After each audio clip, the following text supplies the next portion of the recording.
Everyone,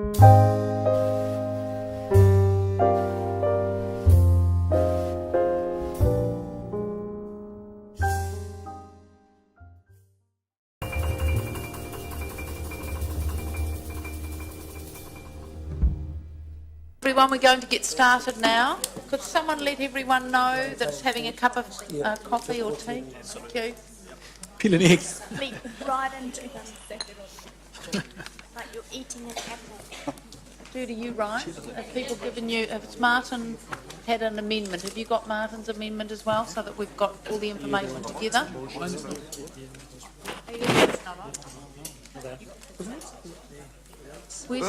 Where is the CE? Here he is. Oh, is it underneath? Oh, yeah. You second the motion, mate. No, not you. Right. No. Okay. So Councillor Pascoe, did you have an opportunity to work out what you wanted to say?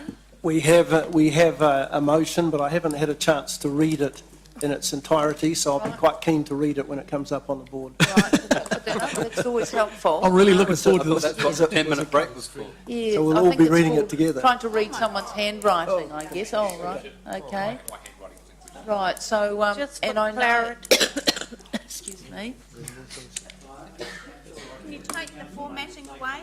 So, can I just also let everyone know that during the break I had feedback that the members of the public cannot hear you guys. So you need to, everyone needs to speak right up close into these microphones. Like this. Yes, That's how you do that's it. absolutely right. Right up close. See, I get the gold star for speaking in the microphone today. Okay, great. Thank you. All right, very good. So this is the emotion. Is this, Councillor Pascoe, what you wanted to say? Just what I'm just having a read of it now. Just for Thank you. clarity, I have used the staff recommendation and tried to highlight on the screen the changes that were given to me at the adjournment, Your Worship. Right. indefinitely. So I'll talk through this recommendation so that it's clear. So effectively, we've added the word indefinitely. So if all current tenants of the pension housing stock meet all their obligations, Speak into the microphone. meet all their obligations for the next 15 years, for example, they will be entitled to stay in those pension housing. However, the next clause is then after that suggests that if they move on, and a member moves on in 3 or 4 years, we are still protecting the entire stock for social housing purposes for 10 years. Okay. Thank you. It's good that it can be heard, right? So Could I just clarification yeah. question to the Oops, move of that the looks like our heartbeat, doesn't it? tent? You're flatlining. So I don't think there's any chance of that. within 10 years, the number of social housing units within this portfolio, irrespective of the owner, has to stay the same. But when a pensioner leaves a pensioner unit, then obviously, do I take it that the social housing provider then has the option to let that unit to a person that doesn't necessarily meet the age pensioner category? So within the 10-year period, that meets the definition of social housing provision, so it doesn't necessarily have to be a pensioner house in that case. Right, so at that point it would be no longer pensioner house, within the social housing area, no longer pensioner housing, but would be a social housing unit. And just tell me, in 10 years' time, as part of a, hypothetically property rationalisation a la Housing New Zealand, that one of the providers decided to sell a particular, what's the constraints on them if they want to sell Peach Grove or Graham Street or whatever? What then happens? There's a number of points to that, but if there are no existing tenants within that portfolio at that point in time, after 10 years they could sell it. If there are tenants there? The first clause still holds. If there's an existing tenant that's from the current tenancy that are currently in place at the moment, if they're still there, they can't sell that unit. Yeah, they can stay in their homes. How might that impact on the So, discount? That's for us to. And that's part of the what the REOI process will reveal. Right, so councillor Pascoe, I'm happy to move To that move that. motion. councillor Mallet is seconding that. Right, councillor Gallagher, you have an amendment, is that correct? Just one question before I put my amendment. In terms of the housing properties that remain unsold, and say, what would you anticipate would be the nature of the report? Would they just, would the same apply in terms of the unsold properties, that they would just remain under our ownership with the existing tenancies?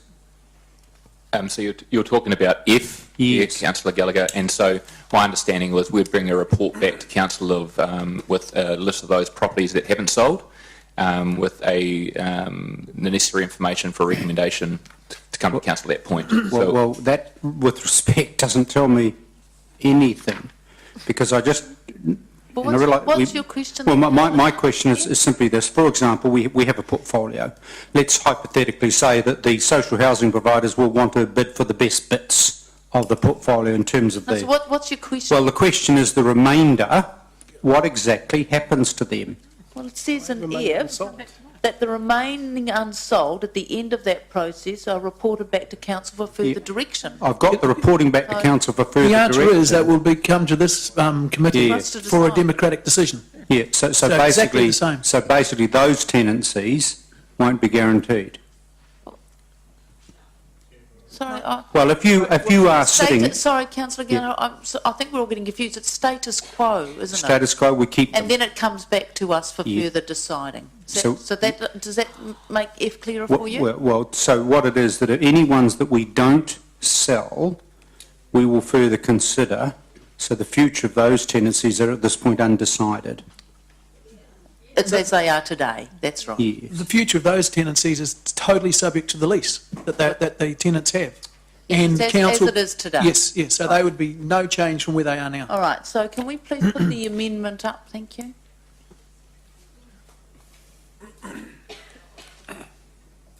could we make it bigger? My age, my eyes aren't quite.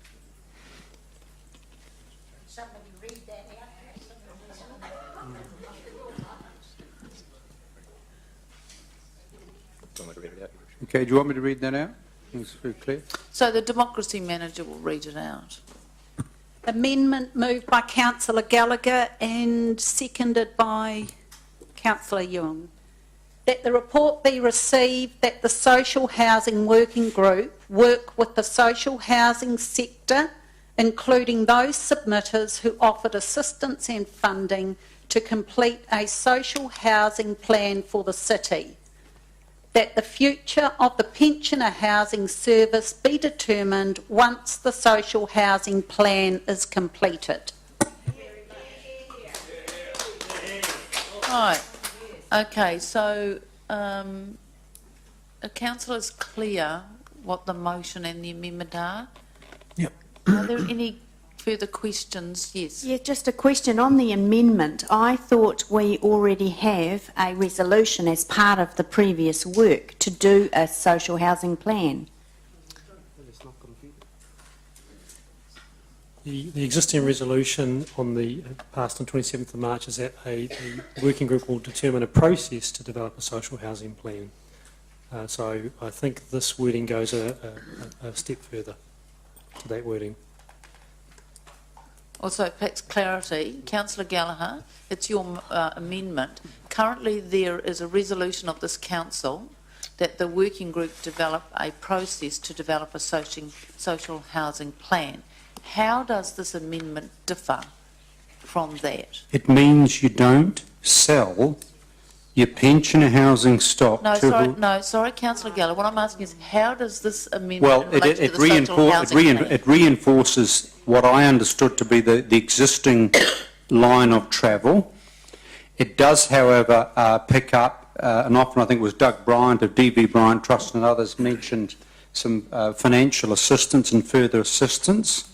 So basically what it says is you finish that body of work. No, sorry, Councillor Gallagher, we can read the words. What Councillor O'Leary asked was a very good question. We currently have a resolution of this council to develop a process for a social housing Correct. plan, right? So her question was, what's different from that? Well, I mean, if you want me to add that the housing worker continue to work, the word is continue, because as existing, I can just put in continue to work, all right? So that's acknowledging what's actually happening, or what should be happening in terms of the original proposal, right? So where do you put continue to work? Just add continue to work, so that's just a statement of what is. And then the critical thing is obviously 3, Yeah. is you're not making a decision until that work's finished. Right, so in other words, it's just reinforcing what we are already doing. Correct, So I except think- is that the action is in 3. Yeah, no, I get that. So in respect of this number 2, Councillor O'Leary, it's really what we're already doing. It's just reinforcing that again. Okay, so I think that now answers your question. Right, any questions on the motion or amendment? Okay. I just I just raised the question around what Councillor Gallagher expects to get from a social housing plan that we haven't already got from the work that's been done over the last 9 months. So he may have a vision there of something that, and this was a committee that he worked on too, that over the last 9 months we have been working towards the development of Yes. a process by which we Thank would... you, Councillor Pascoe. You've asked your question. So, Councillor Gallagher, can you just answer I think what I picked up from the submission process, and I think Doug Arcus of the D.V. Bryant Trust was a very interesting submission with Lindsay Cumberpatch, and he basically talked about human ecology, etc., in terms of his planning work, but he wanted and he saw a completion of a comprehensive exercise. He wasn't, along with others, satisfied that we've really done the comprehensive body of work to anticipate the need for social housing and part of that, pension housing in the city, given the fact that, for example, even on an ageing situation, by 2033 we're looking at our over 65 section of our population growing by 130%. He also, if you recall in the submission, said that the D.V. Bryant Trust would engage with Council in terms of even some potential funding assistance. Also, I refer you to the submission from the Most Reverend Dennis Brown, Catholic Bishop, the Anglican Bishop Anne Hartley, and etc., and other church leaders, where they basically talked about a step-by-step process. And part of that step-by-step process, and I have their submission in front of me, says that basically we started the process by looking at the social housing needs of the city now and moving into the future, and the perception I got from submissions is we really hadn't finished that part of the process. Okay, so I think, Councillor Gallagher, you've answered that question. Right. Okay, so we've got a motion and an amendment. I'm going to go to the mover of the motion first, which is Councillor Pascoe, and then I'll just take them as they come. And could you speak to both so that we do one round of talking, if that's all right with everyone? Okay, so I've got you, Councillor Pascoe, off you go. Thank you, Your Worship. I wish to speak in favour of the motion, which I put. The recommendation from staff is the best outcome for the following reasons. I believe that specialist social housing providers are much better placed than council to provide social housing services. Secondly, the government has incentivised this group to provide the services going forward. And there is, thirdly, international experience that supports and confirms this model of ownership and operation. As I mentioned, over the last 9 months, the working group has worked alongside and consulted with the sector as well as the tenants. Throughout the hearing process, the councillors have listened and read the concerns as well as the support within the sector for change. The sale incorporating the new conditions and the recommendation, as set out in my motion, significantly addresses the concerns raised by submitters.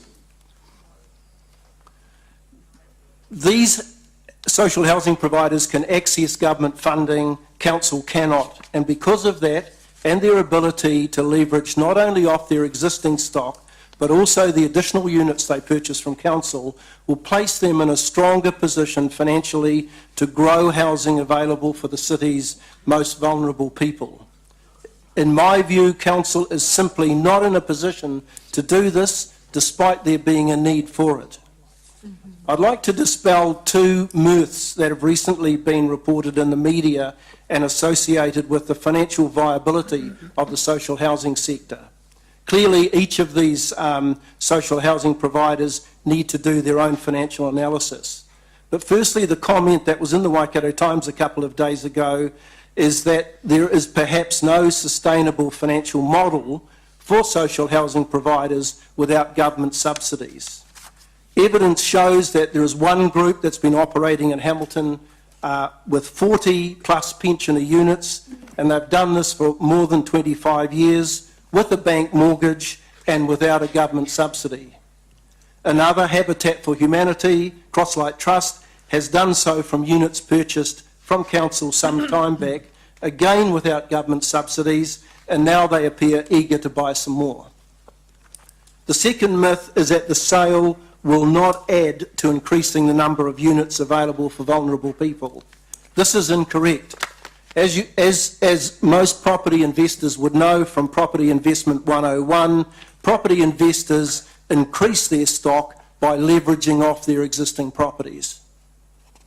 A further criticism is that council is acting too quickly, and we should wait to see what happens elsewhere or if the government changes its position. The process so far has taken council 9 months to get to where we are today. The next step, allowing parties to do due diligence, will conclude in August 2015. It's then unlikely that a sale will be concluded before November of next year. The time period then that will have been taken will be around 20 months. That's it? That's it. Right. Thank you. Thank you. Councillor Mallett. Thank you, Worship. Thank you very much. That was great, Rob. Well done. First point I want to make is that selling the pensioner housing does not mean bulldozing. The units will remain, and they'll remain with the same tenants under the same security of lease as they currently have. Secondly, I've been to visit a few of the people who are in the recent, well, the ones that were sold a couple of years ago, and I have no evidence to suggest that the social housing providers have reduced their circumstances whatsoever. In fact, they were applauding of the improvement in service they got from the social housing providers.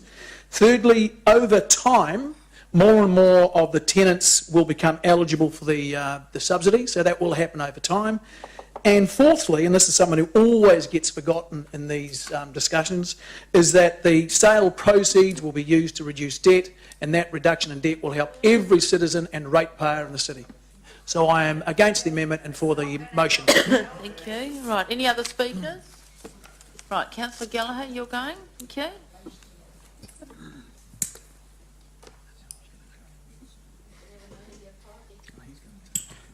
Am I correct, Blair, that I'm told that 1947 was the first, Correct. pension Councillor housing? Gallagher. HD, we were a city just 2 years old in terms of city. HD Curra was the mayor and Hilda Ross was the Member of Parliament. Freedom of the City holder and long-serving councillor Ted Armstrong reminded me earlier today that when he served on council, along with me years ago, that we had a variety of political opinions covering the complete shade of political spectrum. But the one thing that united this city when it had a heart was that everyone, irrespective of their national political viewpoints, shared the vision that council had a role in caring for its elderly and the provision of pensioner housing. And obviously that was in partnership with church groups and other groups, and also Housing New Zealand that provided such accommodation as well. At the beginning of this exercise, we were told that this was going to be a major review of the needs for social housing and housing for the elderly in Hamilton City. And that exercise seems to still preoccupy the mind of most local authorities and most communities around the country, Christchurch being a recent example. This exercise, for some reason, and I think Councillor Mallet eloquently summarised the key point of this exercise, it suddenly turned from being a review of social housing into options for selling pensioner housing and ridding a 67-year-old history of provision. And the motive for the selling of pensioner housing is pure and simple to make it look better on our books by reducing city debt. I don't think we should underestimate that this day could be particularly historic. And I don't think, Councillor Pascoe, we should be uncomfortable with the fact this has taken 9 months so far, when possibly today we're about to end a 67-year history of this City Council. The provision of pensioner housing, as I said before, united all elected members and previous mayors. None of them said it was baggage of the past. None of them said it was baggage of the past. They thought that they had a role in partnership. For those colleagues who still have a doubt, and obviously you'll see by my view, I think there's a role for us to continue playing a proud and good role in partnership with the social housing sector in our community in continuing to provide pension housing. But for those of you who are still in doubt or have doubt, and I think that was summarised by Doug Bryant of the D.V. Bryant Trust, and he appeared with Lindsay Cumberpatch, and I think it was really significant, where Lindsay Cumberpatch asked us, he said, well, you at the beginning were going to look at the totality of your social housing need first. And what he was implying, in my view, was a cart before the horse. If you listen closely to Doug Bryant, not aware that he's any radical of any political colour, he was basically saying, finish the exercise of your major review of social housing first and explore all the options, one of which could indeed be sale to the social housing providers. Another option could be looking closely at the Christchurch experience. There may be other models. Another option would be further discussion with the current government and MPs to see if we could tease out and change their mind around some of that eligibility for subsidy criteria. I would ask this council to pause and to reflect before you end a 67-year-old history of provision of this council. This, that you complete in a thorough and comprehensive way a review of the needs for elderly and social housing for the city both now and moving forward, given the reality of the ageing of our city population. Councillor Toon. I don't believe that this exercise needs to take too long, but hey, after 67 years, what's an extra 6 months? At that point, and may I quote and conclude, and if I may quote, and I acknowledge the lead of our Methodist community here today, but from the Most Reverend Dennis Brown, these are politically neutral people, the Bishop, Catholic Bishop of Hamilton, the Right Reverend Dr. Anne Hartley, the Anglican Bishop of the Waikato, and other church leaders, where they are strongly of the advice to us that we believe there is a role for the Hamilton City Council to play by continuing to be involved in the ownership, the provision of pensioner housing in Hamilton City. And we believe that Council's role is to provide a holistic approach in a support of the community, not just the much more obvious such as roading, waste and wastewater, but also to sport and recreation services such as housing for pensioners. With an ageing population, they say, additional housing is going to be needed. And this proposal will not help in this regard, but will in fact, in the medium to long term, reduce the availability. I would ask councillors to please, in terms of the amendment I and Councillor Young have moved, is to pause. Let's finish this comprehensive body of work. Let's look at the Christchurch option. Let's look at where there can be synergies and further partnerships, and I accept that would have to include a transfer, possibly, but let's finish that work before we end, or potentially end, 67 years of proud provision of pensioner housing by this council for the citizens of our city.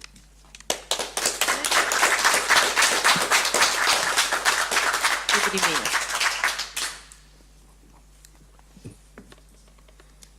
Mayor. Thank you, Your Worship.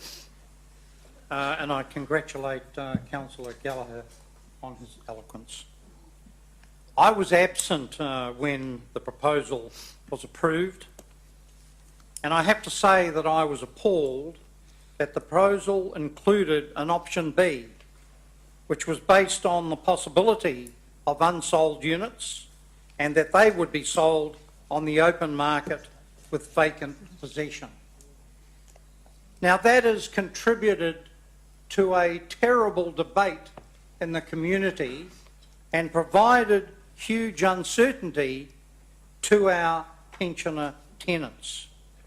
We should never have gone out with that situation talking about vacant possession, because what that did was created a scaremongering situation, headlines in the media, council to kick out pensioners into the street. And also the media reported a rush of pensioners to secure pensioner housing units in the Waipa District Council. And I did check. There were less than 5 inquiries, which gives some sense of balance in that debate. But it was unfortunate that council was painted in this role of kicking pensioners out into the street, because I do not believe there would be a councillor around this table that would agree that that was the proposition that we were really thinking of. Last week, I had councillors Green, Mallet and Forsyth join me at the Crosslight Trust Habitat pensioner block over in Dinsdale. So we met with the tenants and with the trustees and with the managers. And what came out of that meeting was the high level of satisfaction with the outcomes on both sides. And I think they agreed that it was better than business as usual model. The tenants felt they were getting more than they did under the Hamilton City Council ownership. I would like, however, to acknowledge the irony that having purchased those units at a 32% discount to market value, Crosslight in its submission to this council said that it believes council should not sell. And I struggled with that because we discussed it with them and I'm not sure I got a good answer. On the one hand, we'll take the discount, but on the other, don't sell.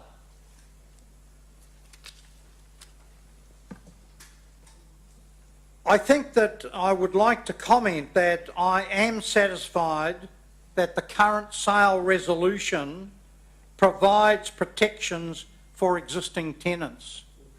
Because when I first read the proposal about option B and the vacant possession situation, I emailed the Mayor with my concerns, saying that I thought that was wrong and that it created a terrible situation when we should have a better level of debate.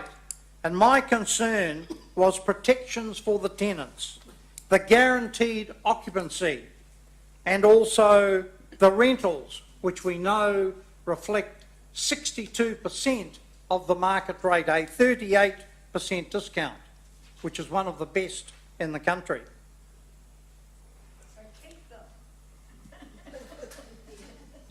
However, I would like to signal now that if a realistic offer for the pensioner housing stock is not received by council, and we won't know for 6 months, if a realistic offer is not received, I won't be prepared to support a fire sale.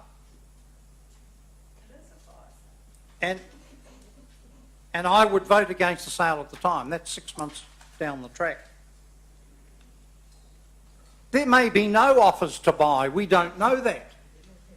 We're assuming that there will be. We don't know what form they will take. There may be offers for all of the portfolio, or there may be an attempt to cherry pick, in which case in 6 months' time we will have a debate about what to do with the balance, or even whether we are going to sell the entire portfolio. So finally, I just want to say that I am personally persuaded by the argument that social housing providers will do a better job for pensioner tenants than council. Thank you. Thank you, Deputy Mayor. Right, other speakers, Councillor Wilson.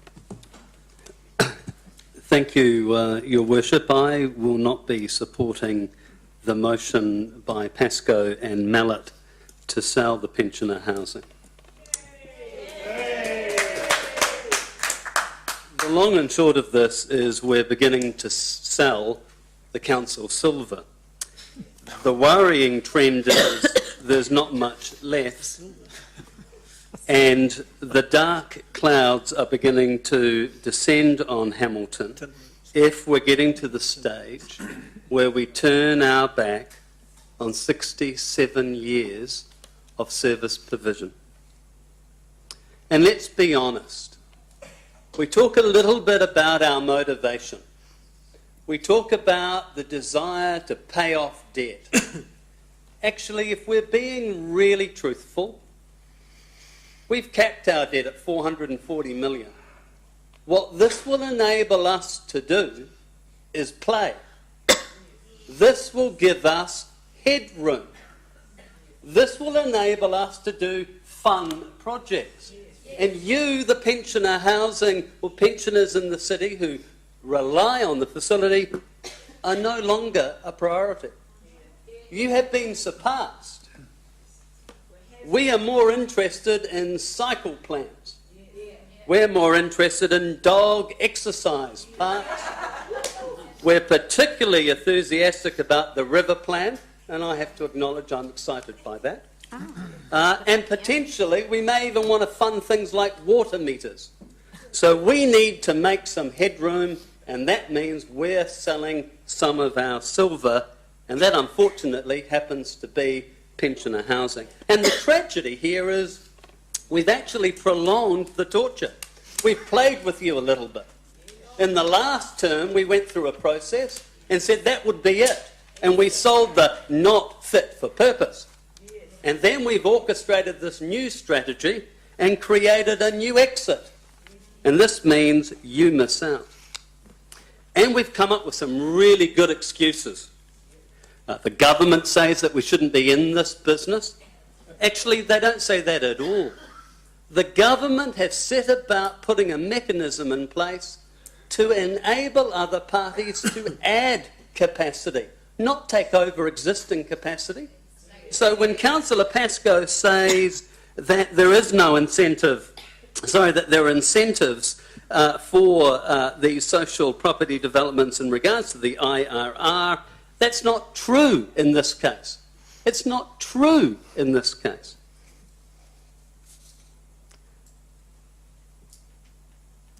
People keep saying that this isn't our core business, that we really need to focus on roads, sewerage, and water. We need to do that, and we need to look after the people who have lived here most of their lives and paid rates and taxes. Now, I may lean a little bit far to the right on the political spectrum, but some of the strategy in this council would make Genghis Khan look like a moderate. It's a worrying trend. So what have we decided to do? We've decided you're irrelevant. We've decided we're going to sell it. And to make it stack up, we're going to sell it at a fire sale. So we're going to sell the balance of our silver at a discounted rate. And some people in the community critique my business expertise.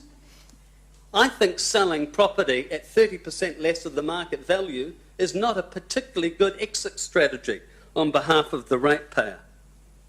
And it ignores the elephant in the room, which is we've got an ageing population. It's going to age 130% over the next 20 or 30 years. And we're not taking one step to address it. Council colleagues, this doesn't make sense. This is madness. We have assets, they pay for themselves, they reflect a perspective that talks about the value of our ratepayers, and it makes no sense to sell them. And I encourage you to think twice before you decide to do this, because I have a sneaking feeling that the community is going to judge you on this issue. In fact, I have a sneaking feeling the entire country is going to look at this and say, these are the councillors who sold it. And I'm absolutely fascinated when we now start saying that in fact we've done great stuff by removing the vacant possession clause. Holy heck, weren't the same people who are now saying they're pleased to have got rid of it voted for it in the first place? They voted for it in the first place and put it out for public consultation. And then the spotlight began to beam on them. And they began to realise actually vacant possession is a little unpalatable. Well, I think you've miscalculated again. I think selling pensioner housing will be unpalatable to the city and to the country. And I can't wait to see how that falls down on you. Thank you, Your Worship. Councillor Young, I've got you next. Yeah. I'm speaking against the motion. I think further from Councillor Wilson and Councillor Gallagher has mentioned about all those, I just want to say something about this whole proposal. To me, I look at one thing is, what's the outcome of this proposal? Is it council want to get rid of the pensioner housing? I believe this point, I don't think we can achieve this. Based on what I look at the recommendations and from the management, there are a lot of uncertainties, some of those unknowns. And first of all, I might say council been running pensioner housing since 1947, and I truly believe we have the moral and social responsibility to look after the well-being of the residents here in Hamilton, in particular our older residents. This is, to me, same as on the other hand, Councillor Wilson mentioned, we have the social well-being strategy that to look after our people, social well-being. On the other hand, we're selling the pensioner housing. It seems like we are doing things against with what we planning to do. And also I want to make that clear, it seems during all the debate, discussions, all that, we talk about social housing and pensioner housing. Please do not mix up these two. All right? Pensioner housing is within the social housing. There's no doubt about it. And council's been doing a good job in pensioner housing for so many years. And I talked to some of the tenants, none of them saying council doing a bad job. So that means to those saying that social housing provider do a better job than council, I disagree with that. Now also about the protection, what we put in the recommendation from the management, I don't see any of those protections really protecting the tenants here. Now, how are we going to guarantee indefinitely to remain pensioner housing? When it's changed hand, under no matter what circumstances, an annual rent review, rent will go up. And I heard someone already mention there's a cap from the working income about the accommodation supplement, so you can't get beyond that cap. And what if people, the pensioners moving on, they take on new tenants, how can we guarantee the new tenant they are pensioner, not just someone with other vulnerable people or single mom and all different tenants? How can we guarantee this housing will follow on to another pensioners? And also when it's say for 10 years, and what we can do say is how can we guarantee the selling is only for pensioners?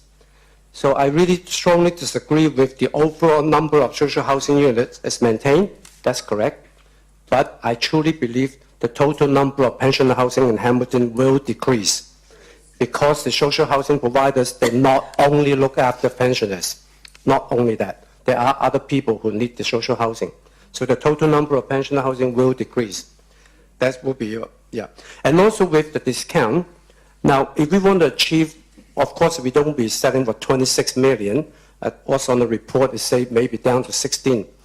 But what if the social housing providers, they purchase all the good one, the good quality pensioner housing we have, and left behind all those, well, I don't want to use the word crappy, but all those less quality or lower quality housing, and then bring it back to council in 6 months.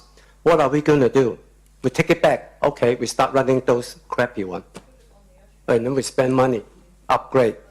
Are we going to do that? Or might as well don't sell it, keep on running it.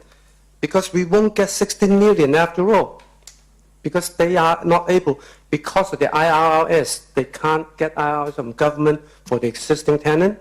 So what will be their capability to purchase our whole portfolio of pensioner housing? That means to me it's a lot of uncertainty within this report, this proposal. What will happen to Hamilton in the next 9 months if we decide to sell?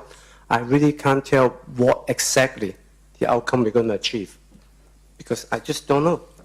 It's a lot of things, yeah, with a lot of question mark here. So I'm just hoping the amendment will make those develop a social housing plan, and from that onward, we decide what we're going to do with the pensioner housing. Mm-hmm. Okay, thank you, Councillor. Right, I've got Councillor Forsyth next. Thanks. Thank you. Thanks, Your Worship. I just want to start with a question, really, and I just wonder if people know what group of our society is the most disadvantaged and the most at risk. I wonder if people actually know what the answer is, what the research says that is.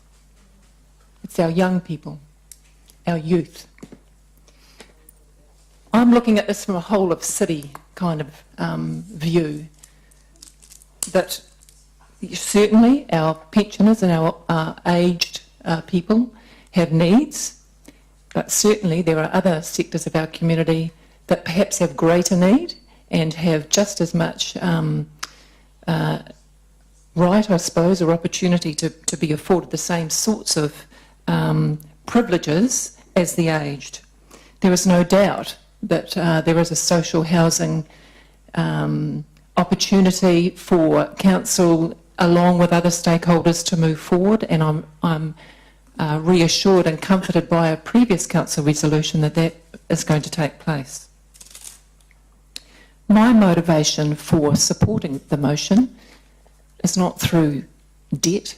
My motivation, and I mean this honestly, and I won't speak for other councillors around the table, but I'm pretty sure that their motivation would be similar, is that I believe the pensioners will get a better deal, will have better service, will have better lives through a transfer of sale, through a wraparound service provided by the social housing providers. And why do I say this? because I've spoken to current tenants that have said exactly that thing to me. So I take its word, it's from the horse's mouth. So that's what thank you very much, that's why, that's the main motivation for me making this decision. And I just would like to explain that the staff recommendations, it's their job to put all possibilities in front of us as councillors to decide upon. And the vacant position, I just want to remind Councillor Wilson that vacant position wasn't a council recommendation or a council idea. That was something that was put to us by staff to cover all options, status quo, Point of option order, Your A Worship. and Point of option order. B. What's your point of order? That Councillor Forsyth is misleading the chamber. In fact, she voted In what in a way? resolution Yes. that actually went out with that clause. Yes. So it wasn't, staff may have prepared, she ratified it. Yes. No, I think your point's taken. I think what Councillor Forsyth is saying is that staff prepared the information put in front of us, but you're right, council signed it off.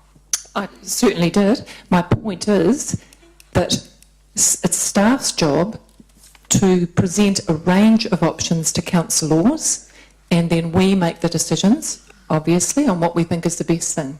So council didn't come up with the idea, staff came up with the options, and then council decided. So that is my point of order, my point. Staff work for council. Thank you very much. Quiet in the background, please. Councillor I Corley. agree that it is our moral and social responsibility to look after the, as Councillor Young has already suggested, it is our moral and social responsibility to look after those, I think I've made the point earlier, in our community that need our support, and I believe that by supporting the motion, that's what I'm doing. Thank you. Any other speakers? Councillor King. Yeah, this is about people. Jesus spoke about looking after the vulnerable, the foreigner, the widow and the fatherless. These units are staying with the social housing providers. No one is being put out of their homes against their wishes. The third sector and churches and church providers won't only provide a roof over our vulnerables' heads, but they'll also look after their physical and spiritual needs if people want that. I would propose that this is about us giving up control to those who can do it better, and we are frightened by the unknown.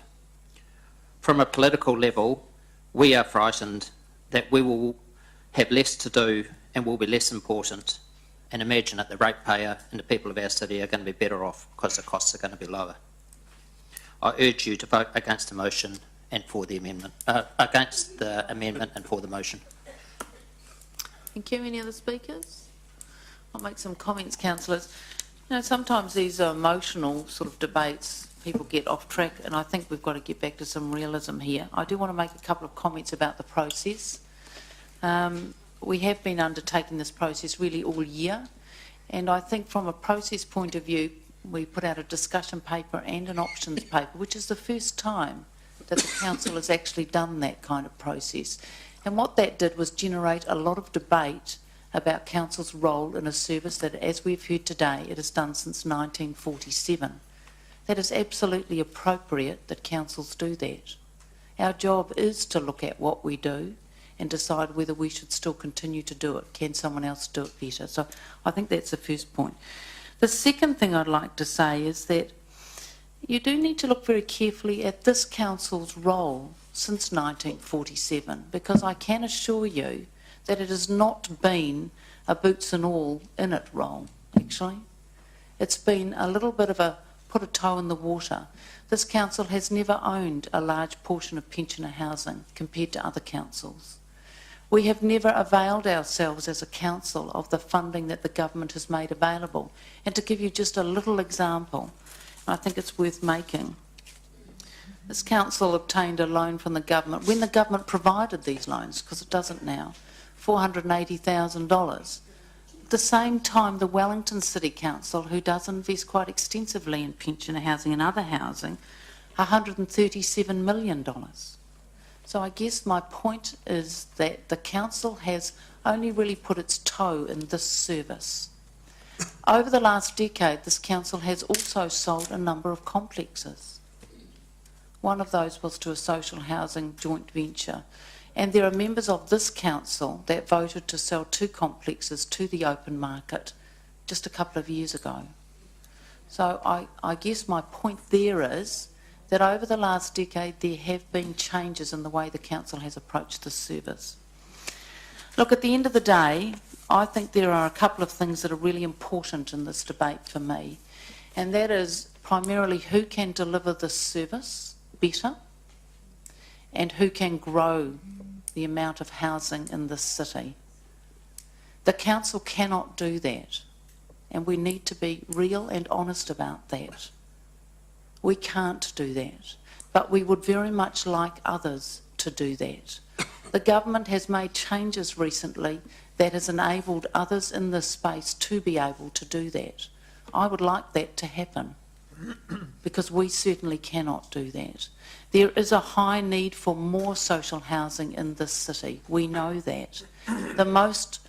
The group most in need of that housing, again, is younger people and predominantly young mums. I think everyone that came and made a submission, and all of us here, all agree a couple of things. One, we would like more housing available in the city. Number 2, we wanted to make sure that the tenants in our pensioner housing at least had certainty about their tenancy, whatever decision the council made. So for me, this motion is very important that that is delivered, because first and foremost for me has been that we did make sure that the existing tenants had that security. So this motion is very important in that regard to me. And the final thing is that I don't think there is a ratepayer in Hamilton that would not support a discount of some sort on a purchase as a way of putting back into that sector.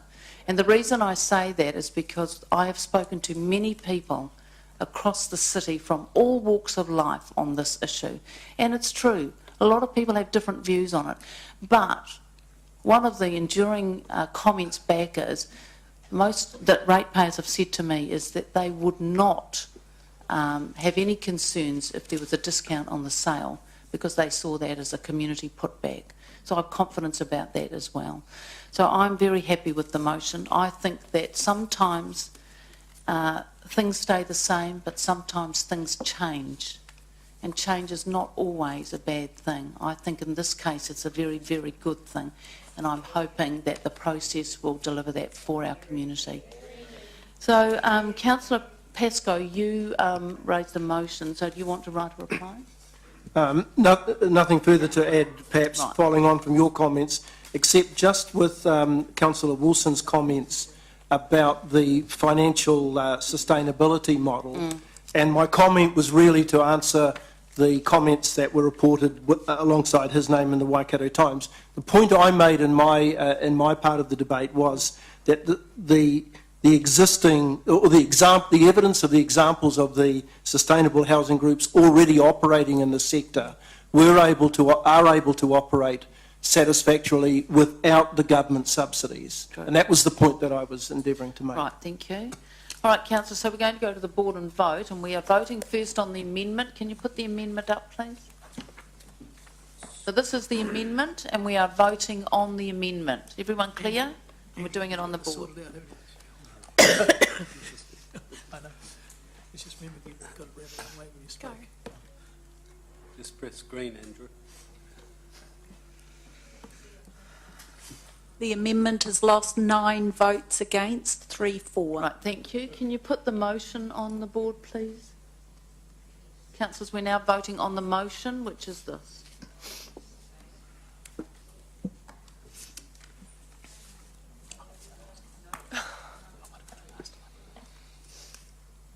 Gary? The motion is carried, 9 votes for, 3 against. Right, thank you very much. So, councillors, I think we're going to take a 10-minute break, and then when we come back, we are going to deal with the next item. Can I just tell the members of the public, thank you for coming along and listening to the debate.